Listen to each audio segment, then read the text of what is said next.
Blog Talk Radio. Welcome to Waves of Healing. We are dedicated to communicate to you and provide you with information of being aware and keep open mind to alternative ways of healing, whether it's physical, emotional, or spiritual. I'm your host, Leah Yekutiel, coming to you live from Los Angeles, California. I'm a reconnective healing practitioner, a breast cancer victor, not victim, and the author of the book, Making the Breast of It. In order to learn more about me and my book, please visit my website at www.ilovemybreastcancer.com. All in one word, ilovemybreastcancer.com. And while you are visiting my website, please purchase my book and give a gift of love to somebody you love who went through breast cancer, where they can reclaim their femininity back after breast cancer, and how to rebuild their self-confidence living with breast cancer, and learn how to accept their new image and love it. And they realize that sexuality exudes from inside out and not from outside in. And the most important thing they would learn through the many exercises in the book, how to connect with the spiritual aspect of life, where they realize that we women are not only our breasts in order to be viable, functional, sexual being. As I know, there are such a big misconception among the Western men society that they believe that women who had breast cancer are not women anymore. And this misconception is so far, far true from far away from the truth, because we are functional, viable, sexual beings. And while you are visiting my website, please download 25 breast health tips for free. And if you apply some of them in your daily life, you'll be surprised how many cancers, how many breast cancers, and how many other diseases we can prevent. Because my show is all about prevention. It's all about keeping healthy. As you know, doctors can diagnose us and many times misdiagnose us. But to take care of our health, we have to be very vigilant and do whatever we have to do in order to prevent. And this is all up to us. And with that said, I want to tell you who is my guest today, which is absolutely incredible person. And I know a lot of you are already familiar with her. But for those who are not that familiar with Miriam Knight, who is my guest today, who is also the author of the What Wags the World, I'm going to tell you just a little bit about her so you'll get more familiar with her. Miriam Knight was a senior business executive who made a midlife shift onto the spiritual path. Upon moving to the U.S. from England, she published a holistic journal for 7 years. She then founded New Consciousness Review, a review magazine and website that showcases the people, books, and films inspiring personal and global transformation. She also hosts an award-winning weekly author interview show that provides the foundation for her new book, What Wags the World? Tales of Conscious Awakening. A native of Venezuela and citizen of the world, I am so envy you, Miriam. in 4 different continents, I'm telling you, and speaking 4 different languages. Okay, now Miriam has lived on 4 continents and speaks 4 different languages again. She has a BA in Romance Languages and Psychology from Boston University and an MA in Psychology from the University of Virginia. Now that the listeners know a little bit more about you, and I know you have so much to add to our listeners, I officially invite you, Miriam Knight, on Waves of Feeling, as I believe you have so much to add to my listeners. Well, Miriam, thank you so much for that lovely introduction, Leah. Well, that's how I feel about when I read your bio and I read your book, and I say, where all this come from? I mean, what made you to write this book? Well, I have been publishing a holistic magazine for about 15 years, first in print and now web only. And I have seen the stories of so many people come across my desk because I review their books. And then I started my own radio show a few years ago, so I interviewed most of these people. And I was very impressed with how they came from mainstream occupations, really serious senior people, people like engineers and doctors and CEOs of multinational corporations and military officers. These people, are sane, are grounded in this world, and yet they had mystical experiences that completely changed their view of the nature of reality. And they changed their lives as a result, and they started somehow shifting so that they gave back in each in their own way to the world and to humanity.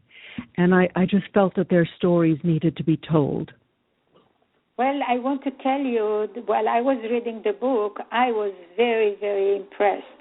As you know, I read, as you read a lot of, you read books for review. I read books every week of people who I interview, and I was really impressed how you delved into their life and how they changed little things that could happen in our life that it's totally shift our consciousness into really awakening and seeing the world in totally different eyes.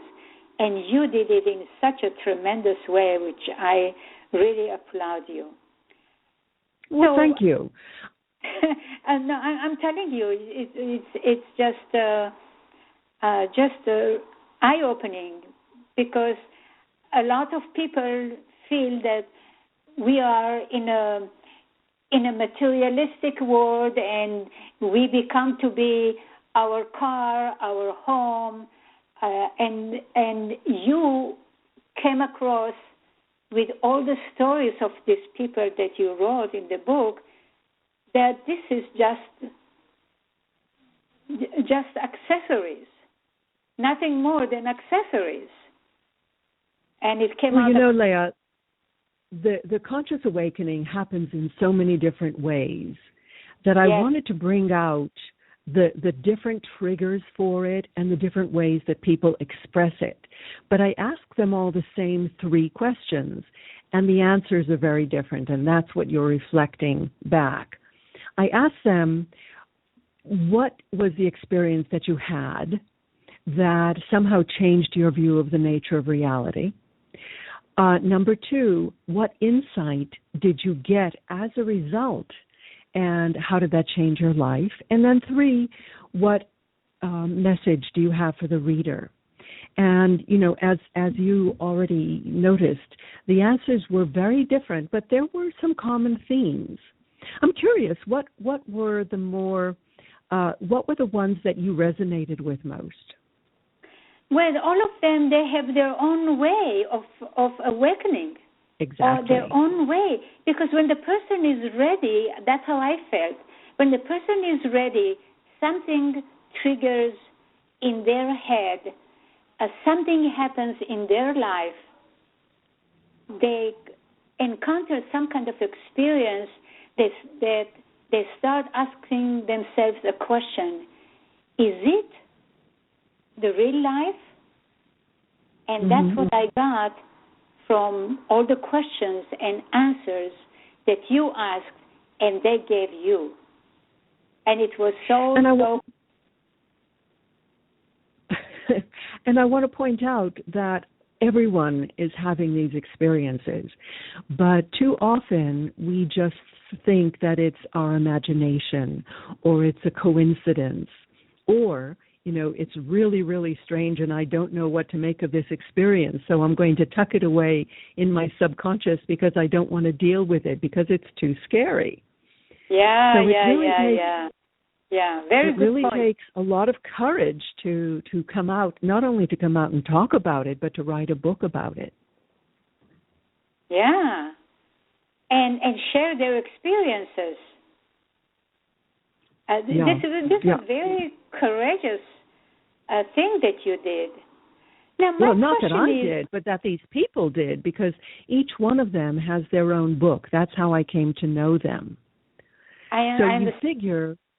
You figure that if one person or the 40 people in this book have written books, what does it take to write a book? There must be thousands and thousands of people who are having this kind of experience who never got around to writing a book. Or, that's true, or they, as you said, they hide it behind the carpet. They don't want to deal with it. They think somebody would call them crazy if they had this kind of experience. But I feel like now, you know, there is big awakening and people are more open to this kind of stuff, and therefore a lot of things happen to them that wakes them up. What's your opinion? I think there has been a massive shift in global awakening, particularly noticeable in the last 10 years. Yes. And 10 or 15 years, I would say. And it's been just growing faster and faster.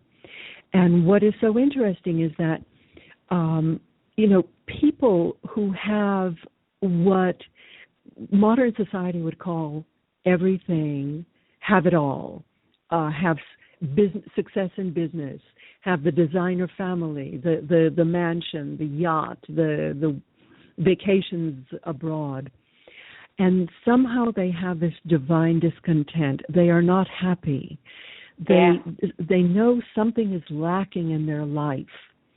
And when they go to the source of this, when they really try to understand, what seems to be lacking is a connection to spirit. Whatever you want to call it, whether you want to call it God or spirit, you know, it's outside of what we would call conventional religion. But it is a connection to the source of life that somehow, the spiritual source of life, or that somehow nurtures your soul. And it makes you understand your connection to everyone else. It makes you understand that we're all here in this together, and you want to be of service to the greater good. That is the conscious awakening. And people do it in so many different ways. Some people may become environmental activists. Some people may become healers. Some people will write books and talk about them and become coaches. Many different ways of being of service and of expressing your own awakening. Yeah, and realizing that we are all one. We live on the same planet. That's it. And when you and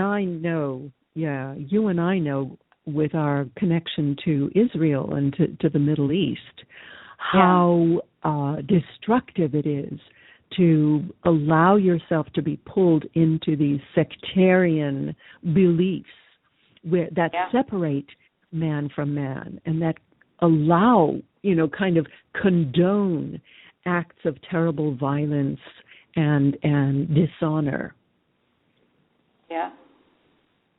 Yeah, this is, it's very hard for a lot of people to understand.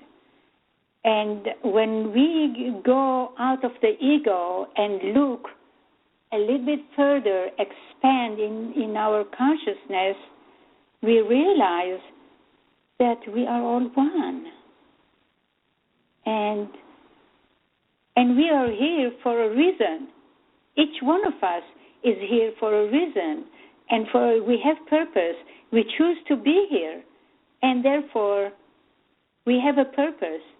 And those people apparently found their purpose in life, and they actualize it in giving seminars, writing books, opening up people's mind, and this is really admirable, very admirable. Well, just as you have, Leah, in what you do, you took what could have been a devastating illness and you turned it into a triumph of the spirit, and now you are taking the knowledge that you learned out into the world through your book, through your radio show, and trying to give other women the courage to reclaim their femininity and to move ahead with their lives.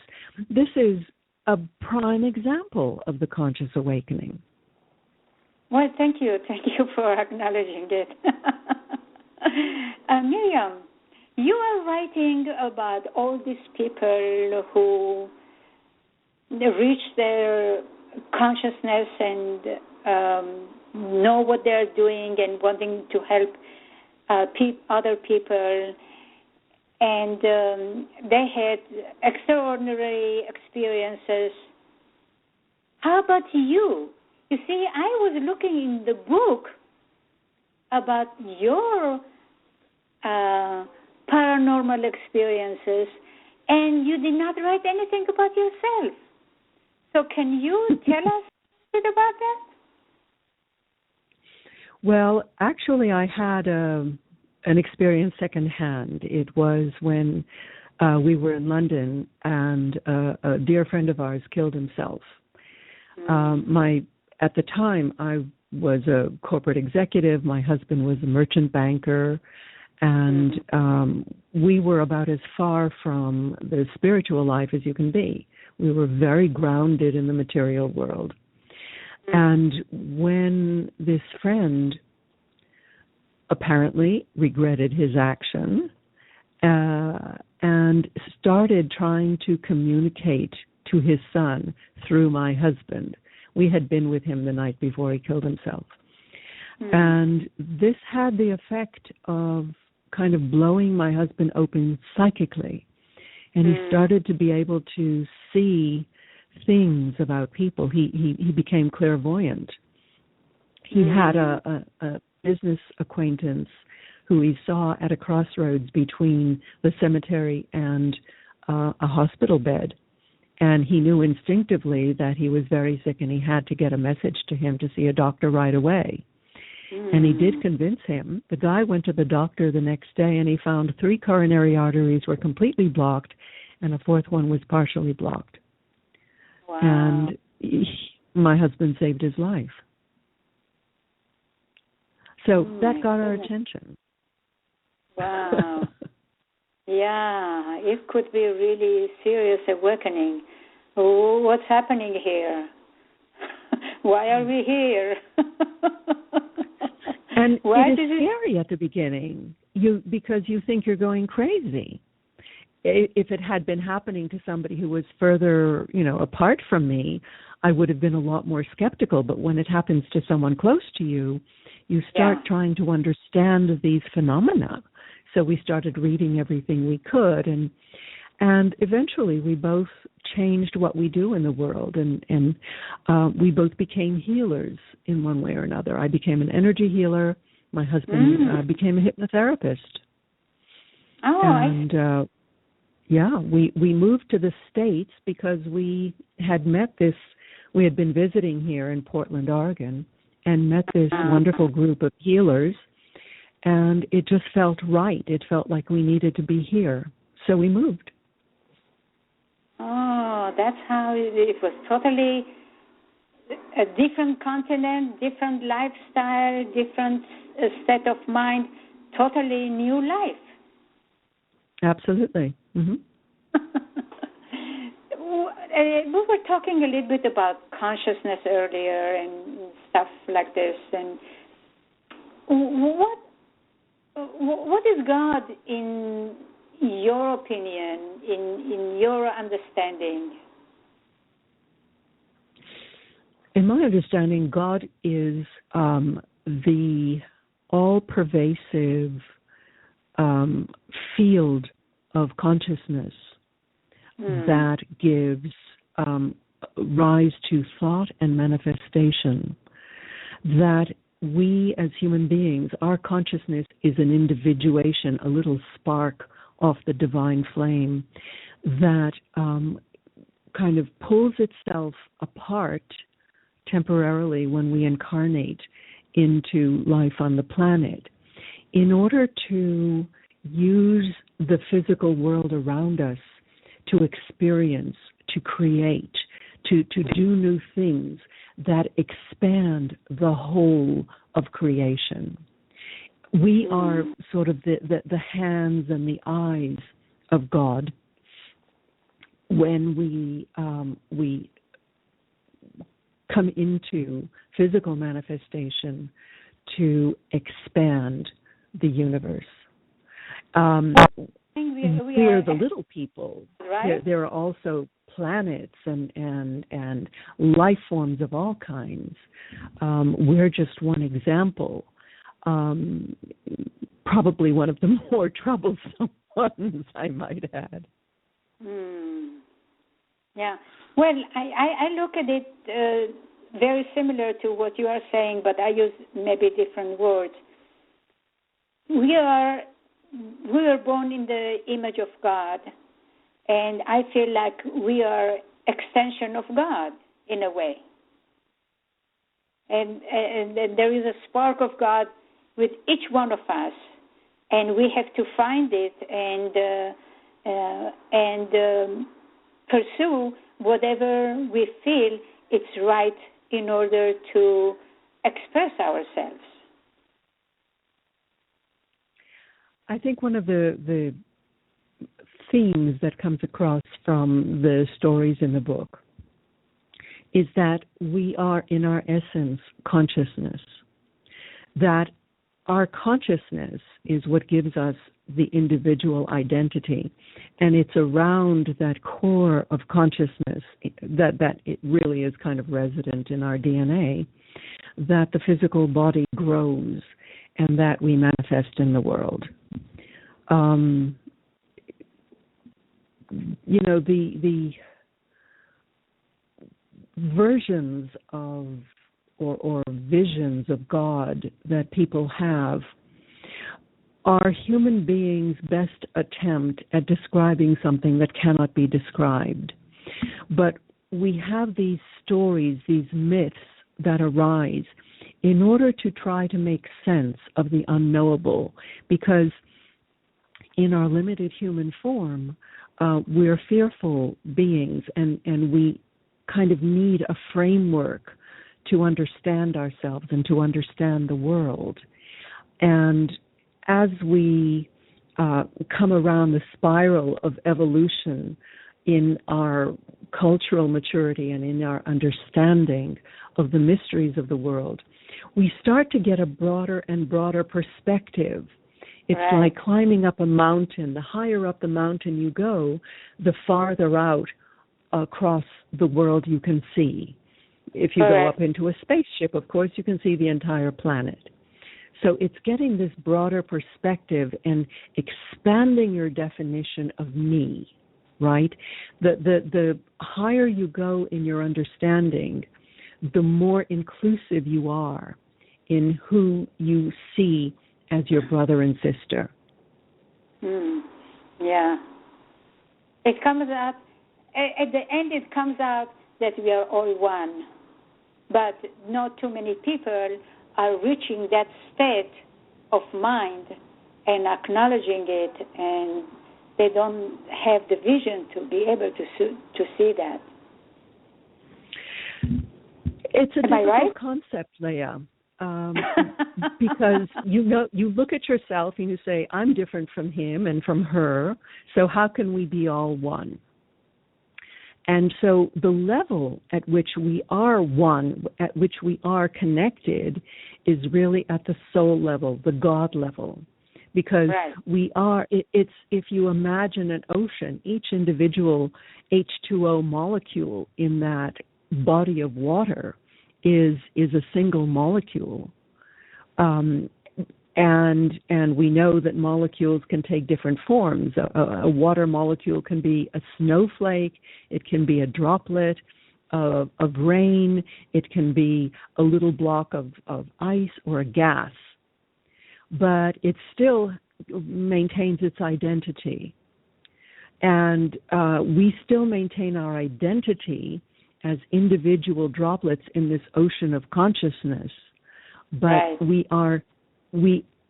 at the consciousness level, or what they call the Akashic level, that Irvin Laszlo talks about, we can access the consciousness of other people, and that's where psychic phenomena arise.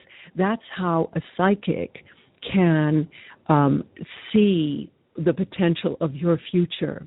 That is how people who have passed over into, gone through death and passed over into the conscious state can connect back to those in the living state. That's another theme that comes through the book, that there is no permanent I totally death. understand what you're talking about, because it's a transition. Yeah. Yeah, I am Akashic record reader.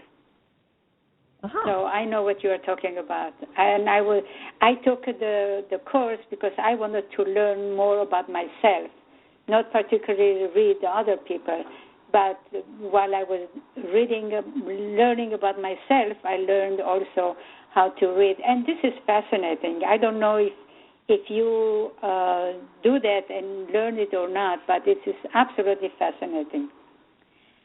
So, what did all the people that you interviewed, did they have any common denominator regarding death and what's happening after life, and if there is life after life? Well, that seems to be absolute agreement that life does not end with what we call death, and that it takes many forms of. I mean, people have different understandings of the life beyond life, and we get most of our information from people who have had near-death experiences, who kind of go through the veil and then come back and tell us what it's all about, and also from channeled information. People, there are many books being written by women who have lost their children and then are able to communicate with these children afterwards. You can understand that the bond between a mother and a child remains incredibly strong, and even after the child has passed. So that has been another good source of information. Another common theme in the book is how we all have intuitive abilities, And the best way to develop them is through meditation or somehow going into the silence. It can be taking a walk in nature. It can be listening to music. Being on a long, monotonous drive. A lot of people have had mystical experiences because you go into this kind of intermediate stage. It's a hypnotic stage, really, where your mind quiets down and you allow the messages to come through. That's one of the problems in modern society. It's so busy and so noisy. We're bombarded by media all the time, the radio, the television, music, and we forget to turn it all off and be with ourselves and calm our spirit. That's one of the best things for stress reduction and for, really for health and longevity. Yeah, meditation gets to silence. Peace of mind, you can find peace of mind there, not in the in the mishmash of what's happening with texting and with bad news and constant running. Miriam, people who are interested in reading your book, how they can get hold of your book, and what is your URL number? Well, my book is, again, it's called What Wags the World? Tales of Conscious Awakening by Miriam Knight and Julie Clayton. Julie is my co-editor. And it is on Amazon. It's on Kindle. It's in Barnes & Noble. You can find a link on my website. As I mentioned, I have a review magazine called New Consciousness Review, and the website is ncreview.com for New Consciousness Review. While you're there, I invite you to subscribe to my digital magazine.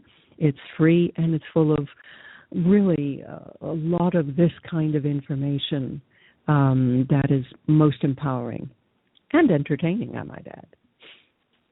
I know. I checked it, believe me.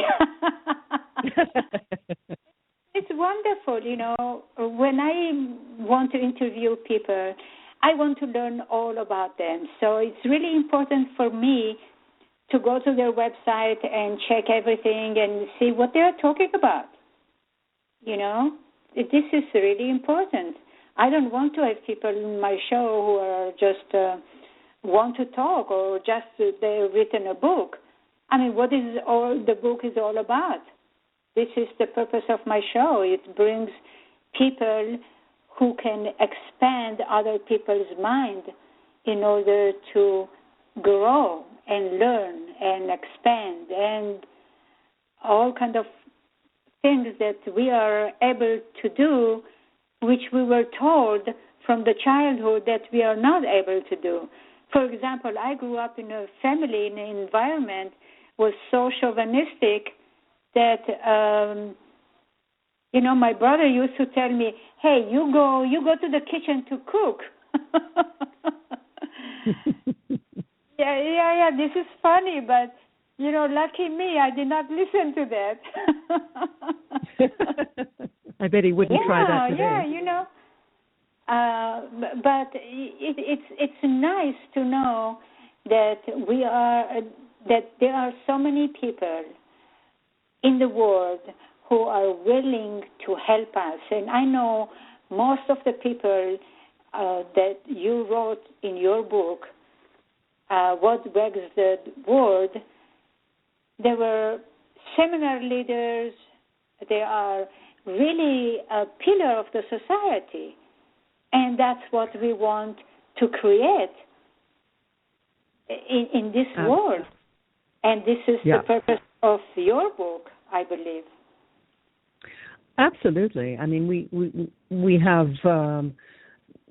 medical doctors like Larry Dossey and Bernie Siegel and Pim Van Lommel. We have physicists like Peter Russell, CEO of Ernst & Young, and he was an executive at Exxon, J.D. Messenger, right. a military officer, Commander Suzanne Giesemann. She was one of the highest-ranking officers in the Pentagon, and she is now a medium. How did she become a medium? She had an awakening experience. It's an interesting story. Yeah, she and her husband lost their daughter, and then went to a medium to try and to get some kind of closure, some kind of sense of, comfort. Yeah. And the medium told them things that she could not possibly have known. And for a military person, who is so fact-oriented, it blew her mind. So she started, when she got out of the military, she started becoming a journalist and writing books about it. Yeah, and then she was at a class, and the medium told her to read the people in the audience, and she read every single one perfectly. Isn't that great? There are so many different ways of awakening. For some people, it happens through a traumatic event. It could be a near-death experience. It could be an accident. It could be a dark night of the soul. This is an interesting way when people get to the end of their rope and they just don't see where to go in their lives, and they have no understanding of, no glimmer of light, and they finally surrender and they say, God, help me. And somehow when you ask from that very deep place, you get an answer. That's the beautiful thing. We don't have to ever feel that we are alone, because we are always guided and our whether it's our angels or our guides, our family, or our higher self, these other expressions of God that are here for us, always waiting to be of help. But we have to listen. We have to look at the signs and symbols that come into our lives and not dismiss them as coincidence, to take them for what they are. They are signposts that help us along our way. So pay attention and listen. Turn off the noise. Root yourself, in your heart, and be open to the help that the universe has to offer you. Isn't that a wonderful realization that we are never alone and we always can communicate with the universe? Some people call it God, some people call it higher self. Whatever it is, but there is always, or angels, there is always somebody that we can pray and ask questions, and the answers would appear. But it has to be done when the person is actually ready to listen to the answers or ask the right question. Yep. There's a saying, when the student is ready, the teacher will appear. That's right. Okay, Miriam, why don't you mention your website again so people can go and learn more about you, because we have 2 minutes to go. And what is your closing talk to summarize everything for listeners? How to summarize our conversation today, to give some tools to the listeners, how they can go about opening up themselves to what they call coincidence, instead of calling it coincidence, that these are messages from the universe. They should listen to it and act upon it. Right. Well, first of all, my website is ncreview.com for New Consciousness Review. And I don't think I can summarize it any better than Rabbi Hillel and Jesus did. I think the Golden Rule says it. Do unto others as you would have them do unto you, or do not unto others what you would not have them do to you. Be kind, be compassionate, because, as Leah and I have been saying, we really are connected at the very deepest sense. And what you do to other people, in a very true sense, you are doing to yourself. What you do to the planet, you are doing to your future and your children's future. Wow. So beautifully said, and you summed it up so beautifully. Thanks so much, Miriam. I really appreciate your time. And one day maybe we'll meet in real life, in person. And I would love to meet. That would be lovely. And I would love to Thank you meet very much, Leah. Discuss about all this kind of stuff that I really don't have that many close friends that I can discuss it with, and that would be wonderful to do that. So thanks very much, and I would like to thank all the listeners. Thank you very much for listening, and we'll talk with all of you next week. Bye-bye. Bye, Miriam. Bye, Leah.